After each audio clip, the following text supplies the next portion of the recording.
The year is 1645. In a dark cave on Mount Iwato, a man sits alone, his body weakened by age and illness, but his mind sharper than the blade that made him legend. For weeks, he has eaten nothing but wild plants. He meditates on death, not with fear, but as an old companion he's kept close for 60 years. His name is Miyamoto Musashi, and in 7 days, he will be gone. But before death claims him, he picks up his brush one final time. Today, we obsess over our legacies through Instagram posts and LinkedIn profiles, desperately curating digital monuments that will outlive us. We fear being forgotten. Musashi feared nothing, not even oblivion. Yet what he wrote in that cave, alone and dying, would echo through 4 centuries. While we leave behind gigabytes of selfies and status updates, he left 21 sentences. Just 21. But these words contained a code, a way of living so powerful that warriors, philosophers, and seekers still study them today. This is the story of the Dokudo, the path of walking alone, and the undefeated swordsman who carved his final wisdom into eternity.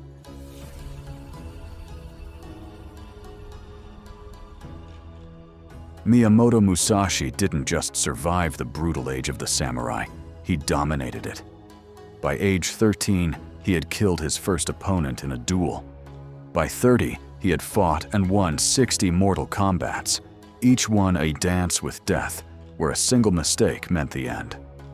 60 times he stared into another warrior's eyes, knowing only one would walk away. 60 times he walked away. In our world, we celebrate athletes who win championships, CEOs who build empires, influencers who gain millions of followers. We measure success in metrics: followers, dollars, likes, victories. Musashi measured success differently. He once said, "There is nothing outside of yourself that can ever enable you to get better, stronger, richer, quicker, or smarter. Everything is within." While we scroll through highlight reels of others' victories, feeling inadequate, Musashi understood that true mastery comes not from comparison, but from relentless self-refinement. He didn't fight to prove superiority. He fought to understand the nature of conflict itself. Each duel was a lesson, each opponent a teacher. And after 60 lessons written in blood and steel, he finally understood something profound enough to put down his sword and pick up a brush.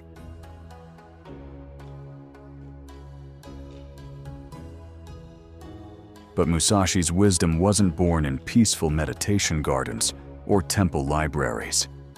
It was forged in life-or-death moments where philosophy became survival. Imagine standing in a clearing, katana in hand, facing an opponent who has trained their entire life for this moment. Your next decision, advance or retreat, strike high or low, will determine whether you see tomorrow. There's no time for overthinking, no room for hesitation, no second chances. This is where Musashi's genius emerged. He developed Niten Ichi Ryu, the two heavens as one style, wielding both katana and wakizashi simultaneously, something considered impossible by traditional schools. His contemporaries said, "It cannot be done. One sword requires 2 hands for proper technique." Musashi replied by defeating them with 2. He refused to be bound by conventional wisdom. When everyone said a duel required formal stances and traditional timing, Musashi arrived late, dressed in rags, carrying a wooden sword carved from an oar he won. When they said honor demanded following ancient protocols, Musashi said honor meant staying alive and learning. Today, we face different battles: career decisions, relationship conflicts, financial pressures, existential questions about meaning and purpose. But the principle remains. Conventional wisdom isn't always wise. Musashi's code challenges us to think beyond the rules everyone else follows blindly.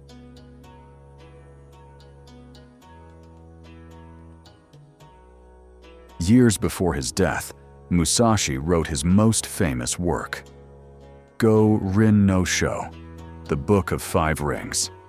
This wasn't a poetic meditation on cherry blossoms and Zen gardens. This was a combat manual written by a man who understood that mistakes in strategy meant death. He divided his teachings into 5 elements: earth, water, fire, wind, and void, each representing different aspects of strategy and awareness. In the Book of Earth, he wrote, "The way of strategy is the way of nature. When you appreciate the power of nature, knowing the rhythm of any situation, you will be able to hit the enemy naturally and strike naturally." Think about that. Musashi is telling us that victory comes not from forcing outcomes, but from understanding the natural rhythm of situations and moving with them. How many times do we fight against reality instead of working with it? We force relationships that aren't meant to be. We cling to jobs that drain our souls. We resist change that's already happening. Musashi understood 400 years ago what modern psychology confirms. Resistance creates suffering. Acceptance creates power. But the Book of Five Rings was Musashi's public teaching, his formal legacy meant for students of the sword. The Dokudo was something else entirely, something more personal, more distilled, more brutal in its honesty.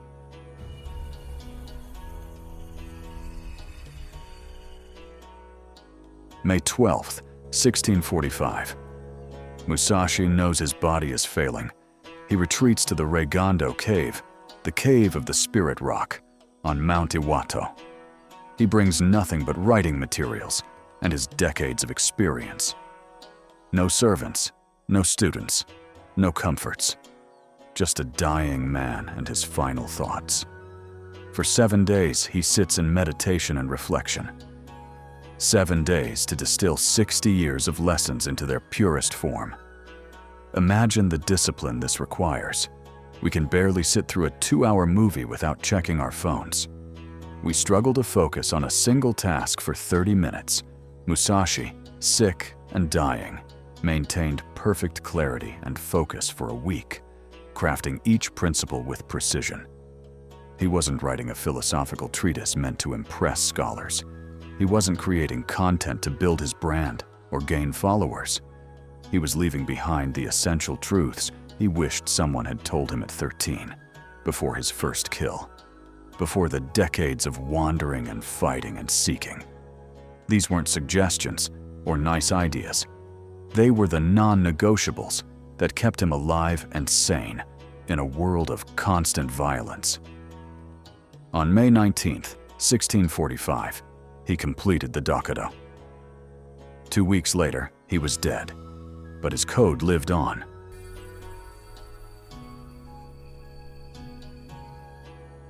The Dokudo contains 21 precepts, 21 rules for walking alone. Let's explore the first group and prepare yourself, because Musashi doesn't deal in comfortable wisdom. His first principle: accept everything just the way it is. Not work on accepting things, or try to be more accepting. Accept.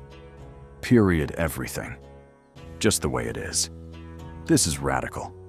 We live in an age of constant complaint, where victimhood has become an identity and suffering has become a competition. Someone cuts us off in traffic, ruined day. A project fails, existential crisis. Someone unfollows us on social media, personal attack. Musashi faced death 60 times and said, accept it. Don't waste energy wishing reality were different. Work with what is, not what should be. His second principle cuts even deeper. Do not seek pleasure for its own sake. In an era of endless entertainment, dopamine-driven apps, hedonistic lifestyle content, and treat-yourself culture, Musashi's words feel alien. He's not saying never experience pleasure. He's saying, Don't make pleasure your goal. Pleasure as a byproduct of meaningful action is natural. Pleasure as the purpose creates slaves.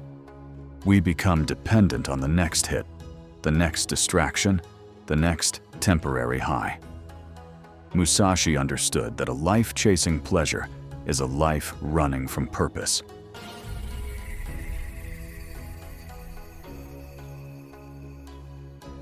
Principle 7 hits differently in our age of infinite digital connection. Never depend on a partial feeling. Musashi is warning against half commitments, partial truths, incomplete understanding. We live in the era of hot takes, surface-level opinions, and feeling-based decision-making. We swipe right based on a photo. We form political opinions from headlines we didn't even click. We end relationships over text messages. We make life decisions based on momentary emotions. Musashi spent years mastering his craft before claiming expertise. He studied strategy, painting, calligraphy, sculpture, and metallurgy, always going deep, never staying shallow. When he committed to understanding something, he committed fully. Today, we're dilettantes by design, skimming surfaces, building mile-wide, inch-deep knowledge.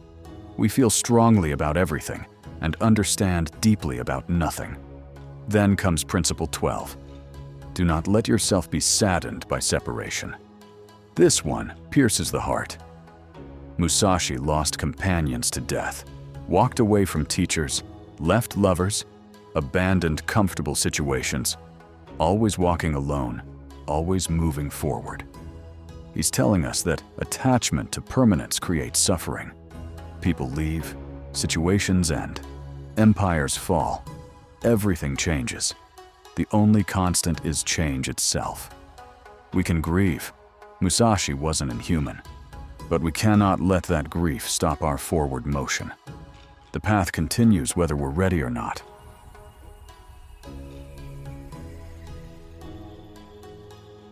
Principle 15 demands something almost impossible in our era. Do not collect weapons or practice with weapons beyond what is useful. Musashi, the greatest swordsman who ever lived, is warning against hoarding tools and skills for their own sake.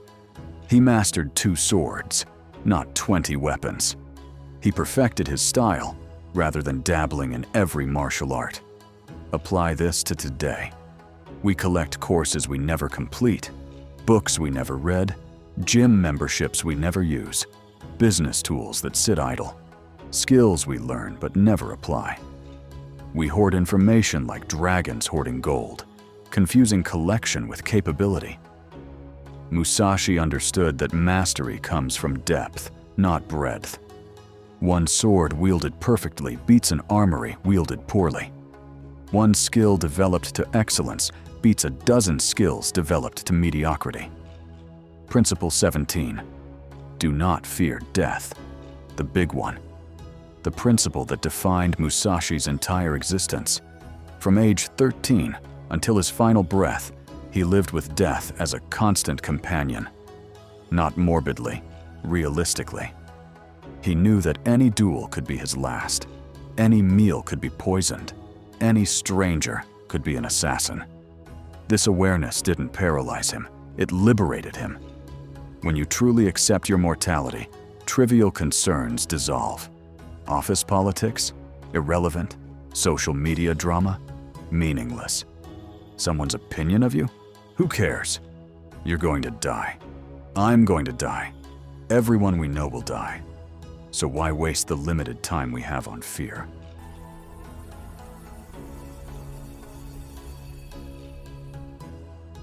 But here's what makes the Dokudo truly dangerous, truly forbidden in a sense.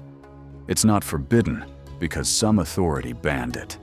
It's forbidden because following it means rejecting almost everything modern society tells us is important. The code demands we walk alone, while culture screams, network, connect, collaborate.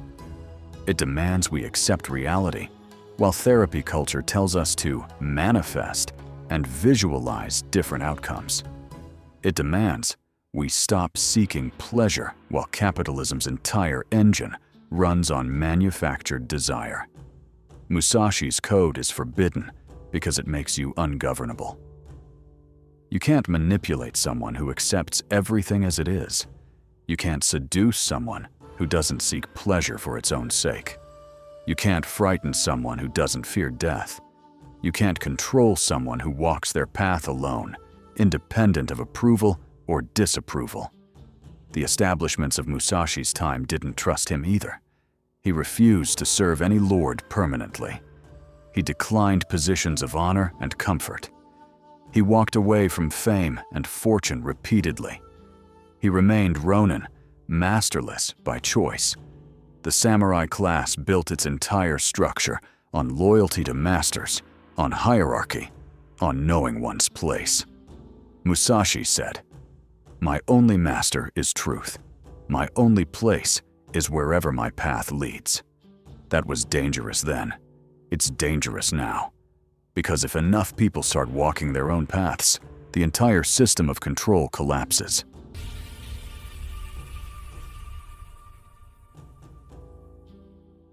On June 13, 1645, Miyamoto Musashi died in the Rigando cave, where he had written his final code. He was 61 years old. He died as he lived, alone on his terms, having completed his work. No regrets, no fear, no compromise. But something extraordinary happened after his death. The Dokudo wasn't immediately published or widely distributed.